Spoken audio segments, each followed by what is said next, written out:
તો hello friend, જય શ્રી કૃષ્ણ, જય માતાજી. સ્વાગત છે તમારું મારા નવા બ્લોગમાં. તો ચલો, આજનો છે બીજો દિવસ પોરબંદરમાં અને અમે બંને સવાર નીકળી ગયા છે નાસ્તો પાણી લેવા માટે. તો ઢોકળા તો અમે લઈ લીધા, હવે પૂરી લઈએ, દિવેલી શાકપુરી લેવા જઈએ છે. કે જલેબી લેતા આવજો. તો હવે બધું લે છે. અહીંયા બહુ પોરબંદરમાં છે ને ખાવા પીવાની બહુ મજા આવે. એટલે હરેક દુકાનમાં બધી વસ્તુ મળી જ જાય. બોમ્બેની જેમ જ અહીંયા સવારમાં બધું નાસ્તો તો મળી જ જાય. 7 વાગ્યામાં તો લગભગ 7-8 વાગે તો બધું દુકાનો ખુલી જાય છે નાસ્તા પાણીની. અને જો સામે આશાપુરા છે ત્યાંથી આપણે પૂરી ભાજી લઈ લઈએ. તો મિત્રો, અમે આવી ગયા છે અહીંયા આશાપુરા, જ્યાં નાસ્તા પાણીનું ગૃહ છે. અને જોઈ લઈએ ગરમા ગરમ પૂરી કેવી બને છે. અને અહીંયા વણેલા ગાંઠિયા, ફાફડા, જલેબી બધું જ મળે છે. અને પૂરી શાક તો અહીંયાનું બહુ ફેમસ છે. કેમ મેડમ, શું કહો છો? પણ આજે અમે ખાલી પૂરી જ ખાશું, કાલે પૂરી શાક ખાશું. તો પૂરી શાક ખાવા માટે તો અહીંયા સવારમાં ગરદી થઈ જાય છે.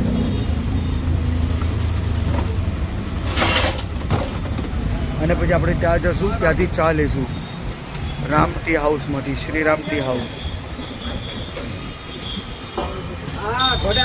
સામે આશાપુરા જે છે નાસ્તા ગૃહ, એમાંથી નાસ્તો અમે લઈ લીધો છે અને સાથે ચા બી લઈ લીધી. અને હવે આપણે ચાલ્યા આપણી હોટલ તરફ. અને આ જે એરિયો છે એ પૂરો સુદામા ચોકનો એરિયો છે. અને અહીંયા ઘણી દુકાનો છે,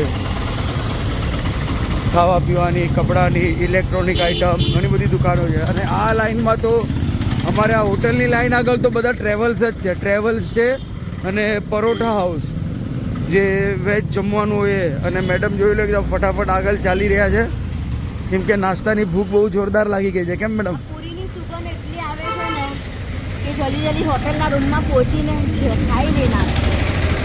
હા, તો ચાલો ફટાફટ હોટલ પહોંચીએ અને નાસ્તો કરીએ. અને આ એક રોડ જાય છે ફુવારા તરફ. અને અમારી મૂન પેલેસ. નાસ્તો લઈને અમે આવી ગયા છે હોટલના રૂમમાં. અને જોઈ લો યાર, વર્ષાએ નાસ્તો કેવી રીતના એકદમ મેડમે ગોઠવીને મૂકી દીધો છે. તો જોઈ લો, ખાંડવી, ઢોકળા સાથે જલેબી, સંભારો અને ગરમા ગરમ પૂરી. અને જોઈ લો થેલી ભરીને ચાય. તો ચાલો ચાય નાસ્તો કરી લઈએ. અને જોઈ લો યા સ્વીટોડી મેડમ એકદમ ફર્સ્ટ ક્લાસ ઠંડી એસીમાં સૂતેલી છે. તો હવે રહેવાતું નથી, ફટાફટ ચાય નાસ્તો કરી લઈએ અને મળીએ તમને પછી. તો ફ્રેન્ડ્સ, જોઈ લો અમને કોણ મળવા આવ્યું છે અહીંયા, અલ્પેશ. તો અલ્પેશ આવી ગયો છે મળવા માટે અને ઇન્વાઇટ કરવા માટે. 20 વર્ષથી વ્યવહાર છે અમારો. તો 20 વર્ષની અમારી મુલાકાત છે. હર વર્ષે અમે એમના બી ઘરે જઈએ, એ લોકો અમને હોટલમાં મળવા પણ આવે. બરાબર. તો સવારમાં આવી ગયા મળવા અને કેવા આવ્યા છે કે મારા ઘરે જમવાનું કરવા, જમવાનું નાનું ઇન્વિટેશન આપવા આવ્યા છે. જમવાનું ઇન્વિટેશન અમે ના સરપ્રાઈઝ પાડી. આપી. મેં ફોન બી નથી કર્યો, કોલ બી કે હું તમને મળવા આવું છું, બરાબર. જમવા આવે છે. ના, અમે કોલ નતો કર્યો અલ્પેશને કે અમે પોરબંદર આવ્યા છે. આ તો ખબર નહીં, છઠ્ઠી ઇન્દ્રી જાગી ગઈ અલ્પેશભાઈ ની, ને અલ્પેશભાઈ સીધા આવી ગયા. રાતે ફોન નથી કરો, સવાર આવી પણ સીધું જ આવી જાઉં કે એ લોકો જેમ આવ્યા એમ હું. બરાબર. તો શું ચાલે અલ્પેશભાઈ, તબિયત પાણી? સરસ એ લોકો છે ને મજાનું. અહીંયા પોરબંદરમાં લગ્નનું ડેકોરેશન નું બધું એમનું છે. ફ્લાવર બિઝનેસ છે. તો હા. હોલ ને બધું ડેકોરેટ કરવાનું ને એવું બધું છે. સ્ટેજ, હોલ, મેરેજ હાર, કાર હા, એટલે આખું ડેકોરેશન નું જ છે એમનું. એવું બધું કામ છે. એ અમારો બિઝનેસ. તો એ નાસ્તો કરો પછી. તો ચાલો અલ્પેશભાઈ, આવી જાઓ, નાસ્તો કરી લઈએ. ચાલો. ચા આપું તો બાજુમાં મમ્મી છે, હું આપું લઈ આવું. તો મિત્રો જોઈ લો, આ છે ડિલક્સ રૂમ મૂન પેલેસનું. અને અમે નોર્મલ એસીમાં રોકાયા છે. અને એમ મોટું એવું વોક કરવા માટે લોન બી છે. અને હવે બધા જ રૂમ ટોટલી એસી થાય છે. તો આ રહ્યા એસી પડ્યા છે અહીંયા. તો ચાલો હવે આપણે જઈએ નીચે. લિફ્ટ બોલાવી છે. એક તો આ જ ગલીમાં છે આશાપુરા. અને અહીંયા છે અમૃત પરોઠા હાઉસ. અને આ છે MG road, Mahatma Gandhi road. અહીંયા છે Shiva pav bhaji and fast food. એટલે પોરબંદરમાં તો ફ્રેન્ડ્સ ખાવાની આઈટમ તમને ઘણી બધી મળી જાય. અહીંયા છે ચામુંડા લસ્સી. જોઈ લો જલારામ ભજીયા હાઉસ. ઘણા બધા, મતલબ અહીંયા તમને પરોઠા હાઉસ ને એવું જ બધું દેખાશે. ગેલેક્સી ડાઇનિંગ હોલ,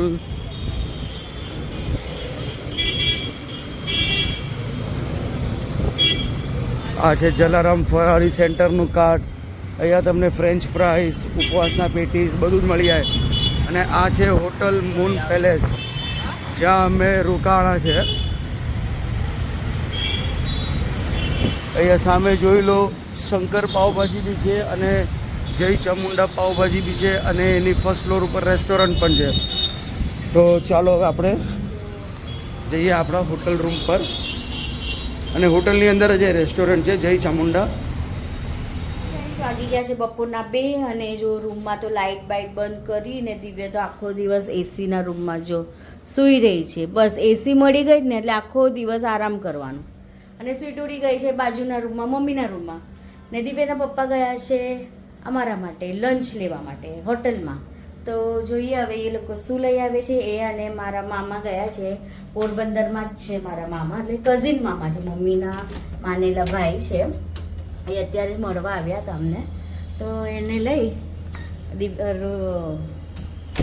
દિવ્યાના પપ્પાને લઈ ને એ ગયા છે કંઈ પાર્સલ બિરયાની ને બધું અહીંયા બધું સારું મળે છે તો એ ગયા છે. તો અહીંયા છે ને અમારા રિલેશન બહુ સારા છે, ઘણા 1-2 ફેમિલી સાથે.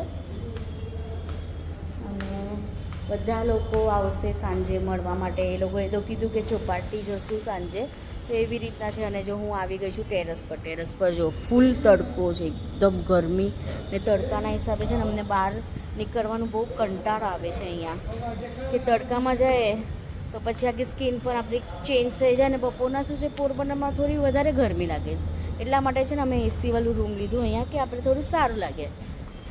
તો ચાલો હવે દિવ્યાના પપ્પા આવે ને પછી આપણે જમવાનું જમી લઈએ ને સાંજે ક્યાં જશું હજી સુધી કાંઈ ડિસાઇડ નથી થયું. ને આ હોટલમાં તો છે ને અમને બહુ સારું લાગે. અહીંયા આમ વોક કરવા માટે બી બહુ સારું છે, જમીને રાતના વોક કરવું હોય ને એ પણ બહુ સારું છે. એટલે ટેરેસ જેવું જ છે અહીંયા, અને ઉપર બી જો બધું ઘણું બધું ટેરેસ છે. તો ચાલો મળીએ પછી. તો મિત્રો હું ગયો તો ધનજી મામા જોડે લેવા માટે બિરયાની. તો ચાલો હું આવી ગયો હોટલે. જોઈ લો અહીંયા 2 બિરયાની અને ગ્રેવી પણ છે, પ્લસ રોટલી અને સીટુડી માટે હું લાવ્યો છું રાઈસ. તો આજે અમે બિરયાની ખાઈ લઈશું અહીંયા. તો ચાલો આજનો વિડીયો આટલો જ રાખીએ. મળીએ કાલે એક નવા વિડીયોમાં. ત્યાં સુધી મારા વિડીયોને લાઈક, શેર, સબસ્ક્રાઇબ જરૂર કરજો. જય શ્રી કૃષ્ણ, જય માતાજી.